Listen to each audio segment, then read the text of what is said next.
우리 하나님께서는 우리 성도 한 사람 한 사람이 구원을 얻기를 원하십니다. 일단 구원만 얻기를 원하실 뿐만 아니라 하나님 안에서 소망을 가지고 비전을 가지고 증인이 되어 사는 제자 사역의 일꾼으로 우리를 부르십니다. 그래서 예수님께서는 부활 후에 갈릴리의 제자들을 불러놓고서는 세상 모든 민족에게로 가서 그들을 제자로 삼으라. 내가 너에게 분부한 모든 것을 가르쳐 지키게 해라. 그렇게 명령하신 것을 볼 수가 있습니다. 현대 선교의 아버지라고 불리는 윌리엄 캐리는 우리의 마음에 이 제자 운동에 헌신한 우리의 마음에 불을 지르는 이런 말을 한 적이 있습니다. 우리 같이 한번 읽어볼까요? 하나님께로부터 위대한 일을 기대하라. 그리고 하나님을 위해 위대한 일을 시도하라 그랬습니다. 윌리엄 캐리는 현대 선교의 아버지라고 불려집니다. 그는 선교사로 자신을 헌신하고 많은 젊은이들을 선교에 동원하는 선교 동원가로서 헌신을 많이 했고요. 그 자신이 우리에게 이렇게 말을 한 거예요. 하나님으로부터 위대한 일을 기대해라. 그리고 하나님을 위해 위대한 일을 시도해라. 그렇게 expect와 attempt를 가지고 우리 그렇게 시도해봐라. 그렇게 도전을 했습니다. 그렇습니다, 여러분. 우리 예수님께서는 우리에게 비전을 유언으로 남기셨어요. 예수님께서 우리에게 남기신 것이 무엇인가 하면 비전을 남기신 것입니다. 유언이라는 게 뭡니까, 여러분? 유언이라는 것은 흔히 죽은 사람이 남기는 마지막 말이죠. 유언이라 그렇게 말을 합니다만은 우리 예수님은 사실은 죽으시는 분이 아니시란 말이에요. 떠나가시는 분이시니까. 거처를 옮기신 분이시니까 우리가 유언이라 하기는 좀 어렵지만은 그러나 분명한 사실은 그래서 나는 남기는 말로서가 아니라 오늘 우리들에게 맡기시는 대위임의 명령이라 이렇게 우리가 말할 수 있다 하는 것입니다. 가서 모든 민족을 제자로 삼으라고 하신 말씀은 오늘 우리 모든 성도들에게 백부장이 되라고 명령하신 것이라. 그렇게 우리가 이해할 수 있다 하는 것입니다. 그래서 오늘 시간에는 우리 예수님께서 우리에게 맡기신 이 제자화의 비전, 제자 운동의 비전, 곧 백부장의 비전을 우리가 함께 나누면서 은혜를 함께 나누고 또 결심하는 그런 시간을 갖기를 원합니다. 먼저 우리는 예수님께서 성천하시면서 증인의 비전, 또 성령님의 오심을 약속하신 것을 알고 있습니다. 오늘부터 우리가 사도행전을 차근차근 살필 것인데요. 첫 번째 시간으로 우리가 1, 2장 전체를 묵상하는 시간입니다. 여기에 주님께서는 우리에게 백부장의 비전을 주시면서 증인이 되고 그 일을 위해 성령님이 오실 것이라고 약속하고 계신 것을 보게 됩니다. 사도행전 1장, 2장은 오늘 집에 가서 한번 읽어보시면 좋겠습니다. 1장, 2장은 크게 세 부분으로 나누어진다고 볼 수 있습니다. 물론 세부적으로 나누면 조금 더 나눠야 되는데요. 크게 보면 세 부분으로 나눌 수가 있습니다.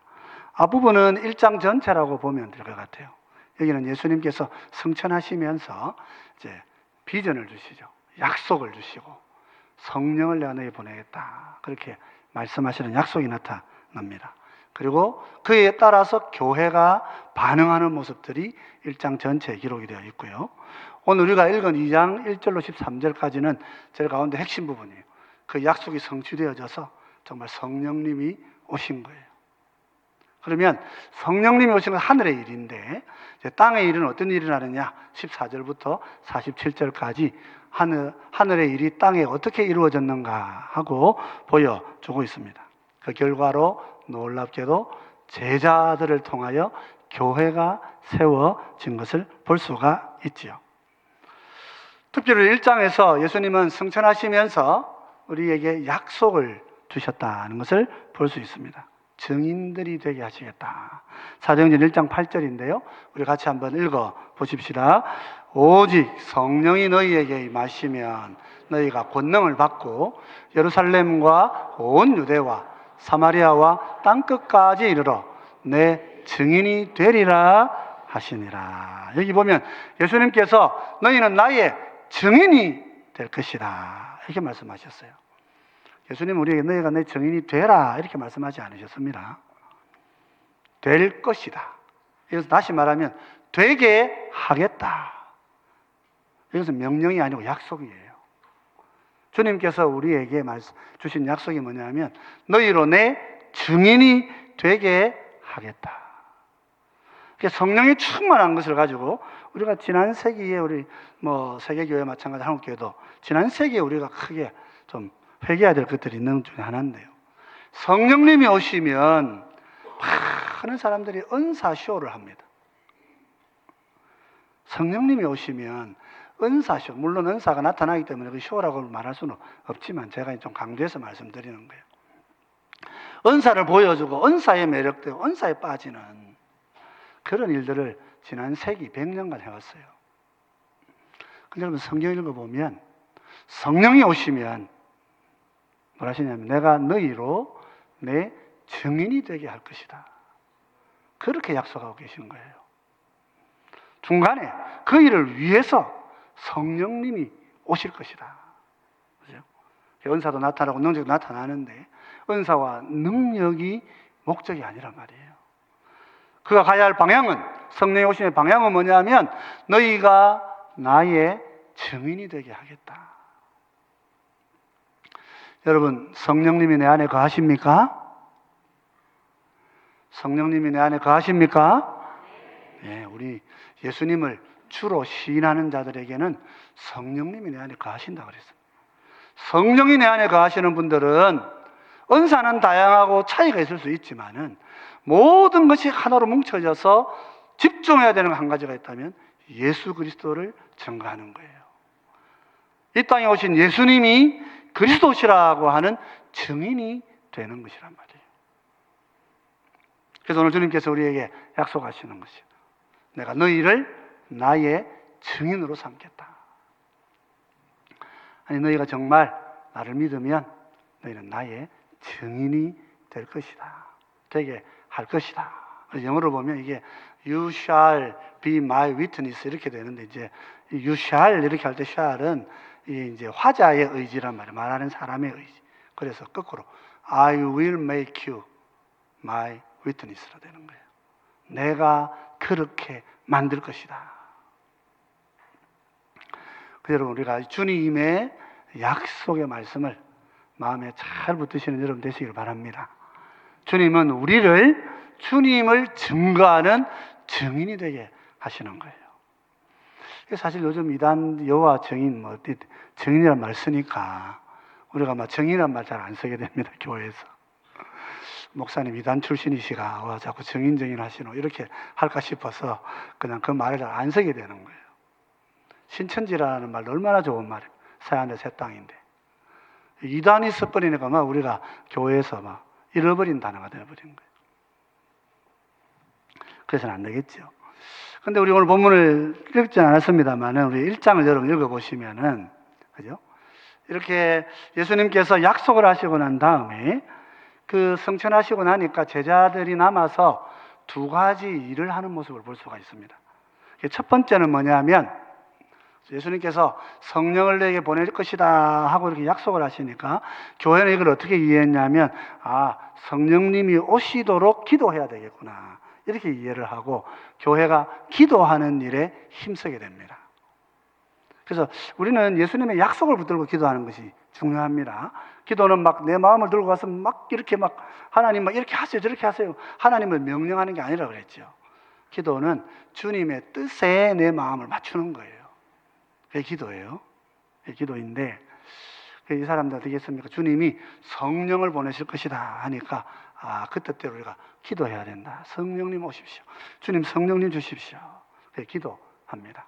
두 번째로 한 일이 있습니다. 두 번째로 한 일은 뭐냐면 구조를 재정비했어요.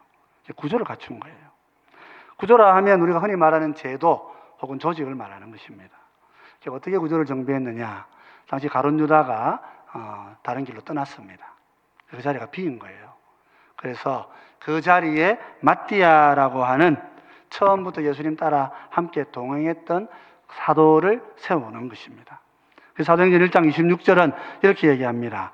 제비 뽑아 마띠아를 얻으니 그가 11 사도의 수에 들어가니라. 그래서 원래 예수님은 12제자를 두셨죠. 12제자를 두셨는데 이 가룟 유다가 자기 길로 떠나가고 그는 주님께로 돌아오지 못했습니다. 사실은 12제자 전부 다 도망갔는데요. 가룟 유다만 못 돌아왔어요. 안타까운 일입니다만은 결과적으로 그렇게 되었습니다. 그래서 예수님께서 성천하시고 나니까 성령님이 오신다고 하니까 사도들이 모여서 이 사도 공동체가 12명이 되어야 된다. 왜 꼭 12명이고 11명 되면 안 됩니까? 11명도 하실 수 있겠죠. 예수님께서 하시는데 뭐 아무도 없어도 하실 수 있겠죠. 예수님께서는 이 10이라고 하는 구약시대부터 12지파를 두셨고 12제자를 세우시면서 이 10이라고 하는 수를 맞추어서 그래서 우리에게 알려주시는 게 뭐냐면 구조가 온전히 정비되어야 된다 하는 것을 말씀해 주시는 거예요. 열심히 기도하는 것도 중요한데 교회는 구조를 온전히 새롭게 함으로써 성령님이 오시기를 준비해야 한다 하는 것입니다. 이게 저는 우리에게 주는 좋은 교훈이지요. 교회는 영적 구조가 온전히 세워져야 됩니다. 복음을 전하고 한 생명을 온전히 세워서 이분이 또 다른 사람을 세워나갈 수 있는 좋은 훌륭한 제자가 되게 하기 위해서는 바르고 올바른 성경적인 구조를 갖추어 가야 하는 것입니다. 물론 이 구조는 신약 시대에 덜커덕 주어지지 않았습니다. 이 구조 자체는 사실은 구약 시대에 이미 하나님께서 자기 백성들을 돌보는 방법으로 이미 구조를 주셨던 거예요. 그래서 지난 금요 기도의 시간에 살펴본 것입니다. 출애굽기 18장 21절은 이렇게 이야기하고 있습니다. 같이 한번 읽어보십시다. 너는 또 온 백성 가운데에서 능력 있는 사람들 곧 하나님을 두려워하며 진실하며 불의한 이익을 미워하는 자를 살펴서 백성 위에 세워 천부장과 백부장과 50부장과 10부장을 삼아 그랬죠. 여기 보면 건강한 구조가 뭡니까? 천부장이 있고 백부장이 세워지고 그 아래 50부장이 있고 그 아래 10부장이 있는 구조란 말이에요. 예수님께서는 구약시대부터 하나님께서는 구약시대 때부터 우리 자기 백성을 돌보실 때에 그냥 하나님이 직접 돌보시는 방법을 쓰신 게 아니에요. 철저하게 12지파로 나눕니다. 12지파로 나누시고 그 지파 안에 장로들을 또 6, 7명들 장로를 세우셔요. 그렇게 하시고 난 다음에 천부장을 세우고 그리고 백부장을 세우고 백부장 아래 50부장을 2명씩 세우고 50부장 아래에 10부장을 세웁니다. 그렇게 해서 이런 건강한 구조를 통하여서 하나님의 백성들이 돌봄을 받도록 해오신 거예요. 이것은 오래된 3,000년, 4,000년 이상 된 주님의 방법인 거예요. 그러면 이 10부장이 제일 끝입니까? 아니요. 10부장이 10명의 남자 지도자들, 남자를 좀 봐야 됩니다. 남자 지도자들 10명 아닙니까? 10명은 뭐 하는 사람들이에요? 각 가정의 가장들이란 말이에요. 10개 가정을 기본 단위로 해가지고 10부장이 10개 가정의 지도자를 영적으로 양육하고 훈련합니다. 그럼 이분들이 집으로 돌아가가지고 뭐예요? 아내와 자녀까지 10명 정도 돼요. 유대인들 아이를 많이 낳았기 때문에. 지금도 정통적인 유대인들 아이를 많이 낳습니다. 10명 넘어가는 가정들이 많아요. 아이를 많이 낳아가지고. 저만 해도 저희 어머니는 자녀 6명을 낳으신 거예요. 3남 3녀를 낳으셨는데 그중에 2남을 잃으셨죠. 그래서 4남매인데 저희 장인 어른은 11남매시라고요. 제가 깜짝 놀래가지고 가서 고모님이랑 저는 한 분인 줄 알고 저는 몇 번인데 고모님은 6분인가요? 7분이 돼요. 이스라엘 사람들도 그렇게 사는 거예요.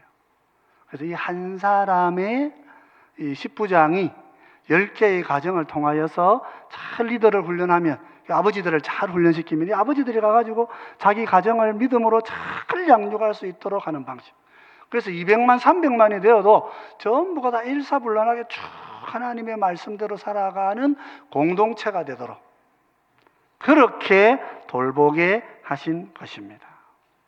그러므로 우리는 이런 건강한 구조를 가지는 교회가 되기를 힘써야 되는 것입니다.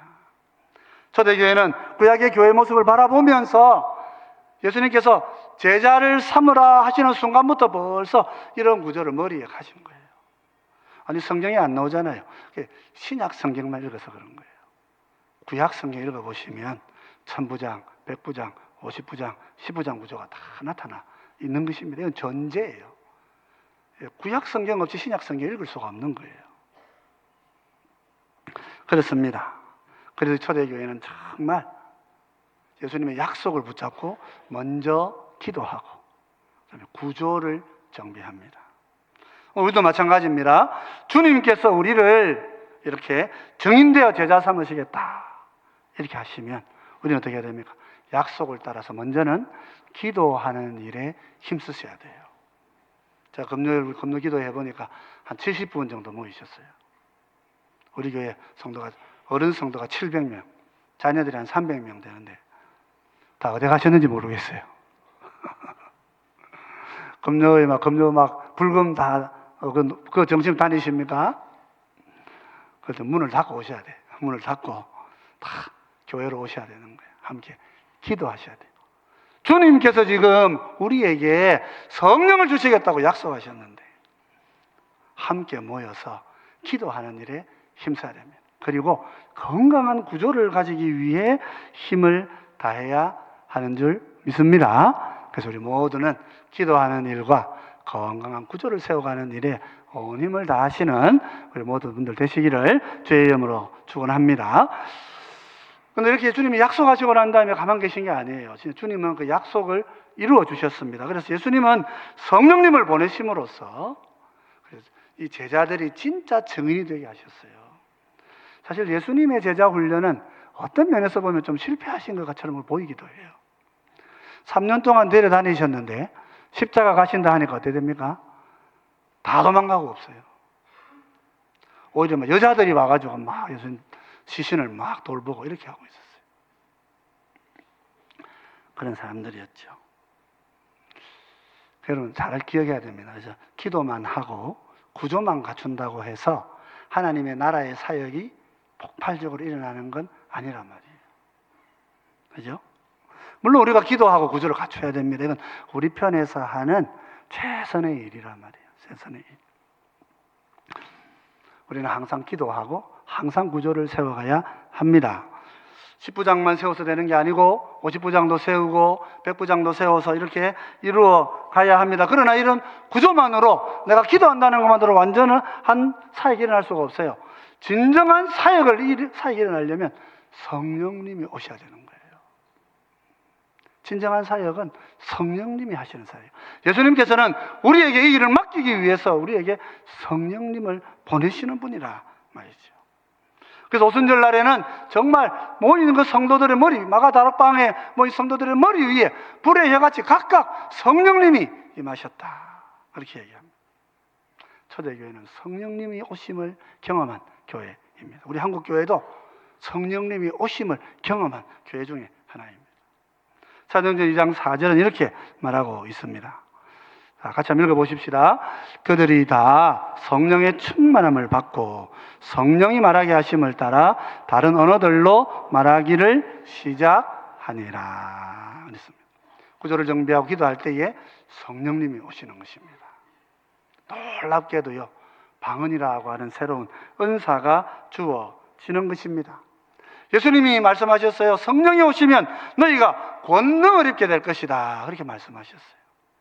이 권능은 여러 가지로 나타나기도 합니다. 그런데 초대교회 당시에는 갑자기 성도들이요, 배우지 않은 외국말을 하는 방언이 터진 거예요. 여기 실제로 성경을 읽어보시면 9절로 11절에 한 16개 정도의 지역에서 온 사람들의 이야기가 나옵니다. 그러면 이 사람들이 충격을 받습니다. 2장 11절 하반절을 보면 이렇게 해요. 우리가 다 우리의 각 언어로 하나님의 큰일 말함을 듣는도다. 우리의 난고 방언으로 하나님의 큰일 말함을 듣는도다. 무슨 말이에요? 이 사람들이 갈릴리에 있는 유대인들인데 갑자기 성령이 임하시니까 입에서 말이 자기들도 모르는 말이 막 나온 거예요. 배우지 않는데 자기들 모르죠, 당연히. 근데 자기도 모르는 말이 막 퍼져나왔는데 그 말을 16개 지역에 흩어져 있는 사람들이 자기 나라 말로 알아들었단 말이에요. 성령님의 능력, 이런 것입니다. 흩어진 디아스포라 유대인들이 복음을 듣게 된 거예요. 근데 놀라운 사실은 복음을 전하는 거야 전할 수 있습니다. 오늘 우리도 복음 전하는데, 그죠? 어때요? 이 복음을 받고 회개하는 역사가 일어나야 되는 거 아니겠어요? 놀랍게도 그 일이 일어나고 있는 것입니다. 그들은 사도의 설교를 듣습니다. 베드로가 설교합니다.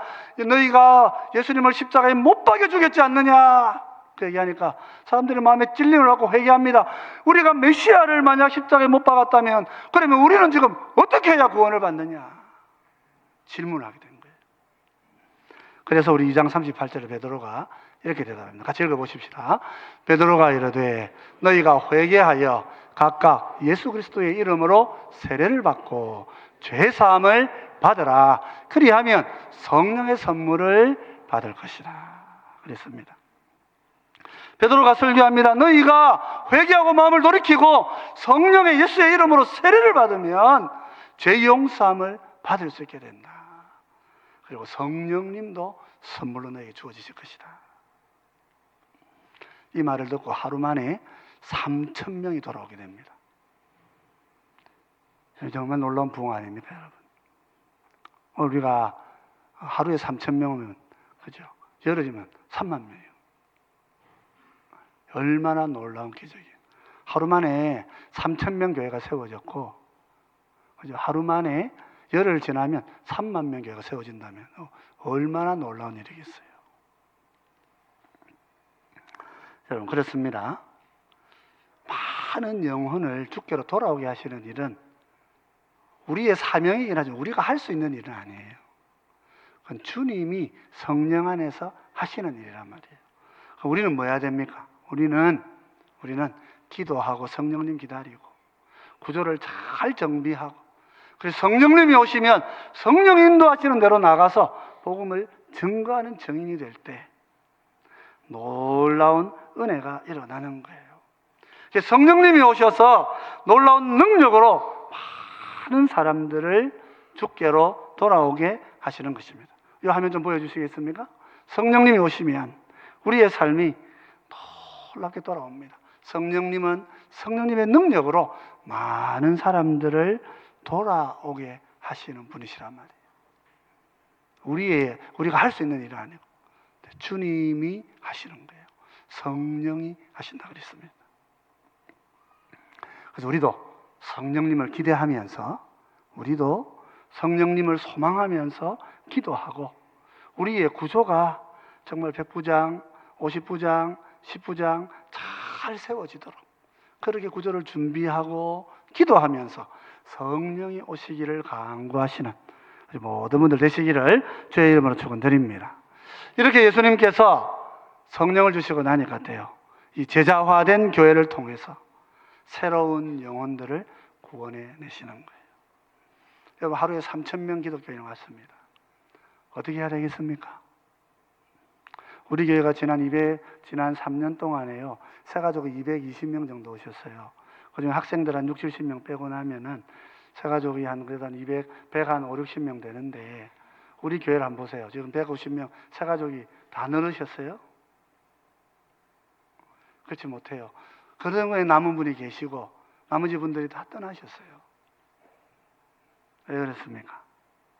구조가 준비가 안 되기 때문에 그런 거예요.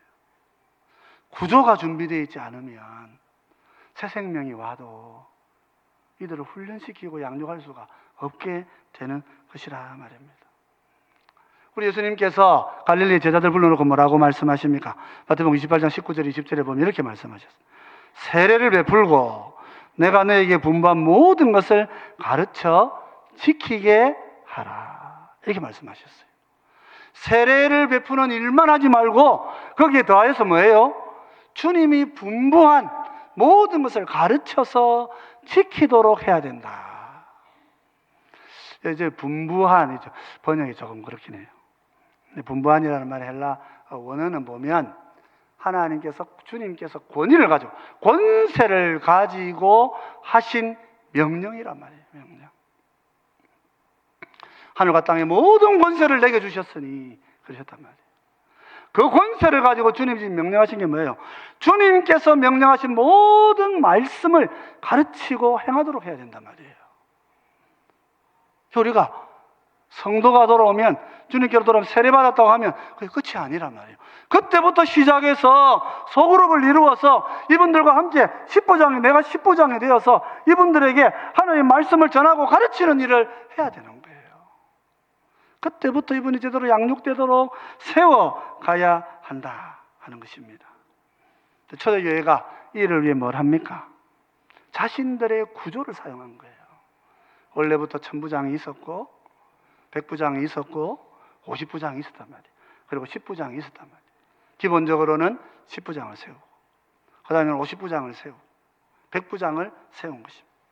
이런 구조가 있으니까 120명의 성도들이 모인 교회가 3000명을 수용할 수 있는 교회가 되는 것이라 말이죠. 이들이 어떻게 합니까? 함께 모여서 말씀을 떼고 기도합니다. 사도행전 2장 46절로 47절 3반절이죠. 우리 같이 한번 읽어보십시다. 날마다 마음을 같이하며 성전에 모이기를 힘쓰고 집에서 떡을 떼며 기쁨과 순전한 마음으로 음식을 먹고 하나님을 찬미하며 또 온 백성에게 칭송을 받으니 그랬습니다. 여러분, 날마다 마음을 같이하여 성전에 모였다. 이거를 전체 교인들이 다 함께 모였다 이렇게 생각하시면 안 됩니다. 그때는 이런 큰 교회가 없죠. 성전은 유대인들의 예배드리는 기도하는 장소란 말이에요. 어떻게 했단 말입니까? 그룹별로 함께 마음을 다해서 같이 성전으로 가서 기도하고 집으로 돌아오면 떡을 떼고 함께 순전한 음식을 가지고 음식을 먹고 나누면서 하나님을 예배하고 온 백성에게 칭송을 받았다고 해서 뭐 했습니까? 함께 헌금해가지고 가난한 이웃을 도왔단 말이에요. 이웃이 왜 칭송하겠어요? 그냥 아무것도 안 하는데 칭송하겠습니까? 그냥 구역이 모이면 함께 헌금을 모아가지고 가난한 이웃을 돕고 섬겼단 말이에요. 그러니까 주변 사람들이 다 알아보는 것입니다. 이 새로운 무슨 집단이 생겼구나. 새로운 사람들이 생겼구나. 그죠? 그렇습니다, 여러분. 초대교회는 기도하고 간절히 간구해서, 그죠? 성령님 오시기를 준비했고 동시에 구조를 정비한 거예요. 12명을 세웠다니 다시 사도 공동체가 12명이 됐다는 말이 아니고 3000명, 5000명도 옵니다. 이런 분들을 다 이렇게 체계적으로 관리해가지고 잘 세워서 주님의 말씀을 가르칠 수 있는 공동체로 준비가 되어 있었다 하는 거예요. 그래서 초대교회는 100부장, 10부장, 50부장 이런 구조를 잘 갖추고 있었던 것입니다. 구조를 갖출 때에 복음이 전해지는 것입니다. 여러분, 우리 47절 하반절은 이렇게 이야기하고 있죠. 우리 같이 한번 읽어보십시다. 주께서 구원받는 사람을 날마다 더하게 하시니라. 그렇습니다, 여러분. 제자화된 교회, 영적 구조를 갖춘 교회에 주님께서는 영혼을 보내시는 거예요. 주님께서는 더 많은 영혼들을 보내셔서 이들이 주님의 말씀대로 자라고 성장할 수 있도록 그렇게 양육하도록 우리에게 그런 구조의 은혜를 주시는 것입니다. 오늘 우리 교회도 그 영적인 구조를 회복하고 기도하고 깨어서 성령님과 함께 일하는 그런 교회가 되기를 힘쓰는 우리 모두가 되시기를 바랍니다. 그러므로 사랑하는 성도 여러분, 우리들도 100부장의 비전을 가져야 됩니다. 내가 내 비전을 100부장 되게 둔다면요, 하나님은 우리를 놀라운 은혜 가운데 인도해 주실 것입니다. 여러분, 100부장 비전이 뭡니까? 100부장 비전은 내가 먼저 10명을 섬기는 구역장이 되는 거예요. 좋은 구역장이 되고요, 내가 전도하고 또 새가족 또 오시는 분들 우리 구역에 넣어서 10명의 구역을 섬기는 구역장이 되는 거예요. 그러고 나면 이 10분이 또 그런 사역을 하도록 내가 도와서 전도하고 새가족 오시는 분들을 모아가지고 이분이 또다시 구역장이 되도록 섬기는 거란 말이에요. 그래서 나는 10명의 구역장을 통하여서 이분들이 열매를 맺어서 이 100명의 목양하는 목양적 제자가 되어야 되겠다. 이것이 우리 성도가 가져야 되는 비전이라 말입니다. 여러분, 세상에 많은 비전이 있습니다. 돈 많이 벌어라. 권력을 많이 가지라. 권력 가지려고 오만 난리를 치던 사람들 우리 많이 보고 있지 않아요? 그게 비전이에요. 그게 비전. 그게 인생의 비전이에요. 근데 예수님께서는 우리에게 비전을 주셨어요. 우리에게 백부장의 비전을 주신 거예요. 주님은 승천하시면서 우리에게 말씀하셔. 너는 가서 모든 민족에게 가서 제자를 삼으라. 그들로 하여금 세례를 받게 하고 나아가서 하나님의 말씀을 온전히 듣고 배우고 행하는 자가 되게 하라고. 그렇게 하셨어요. 우리의 이 일을 위해서 뭐합니까? 우리의 이 일을 위해서 제자 훈련을 하는 것입니다. 우리 이번 제자 훈련 열 때 여러분, 우리 평생 교육하고 제자 훈련은 다른 측면이에요. 제자 훈련은 여러분이 훌륭한 구역장 되도록 하는 훈련이에요.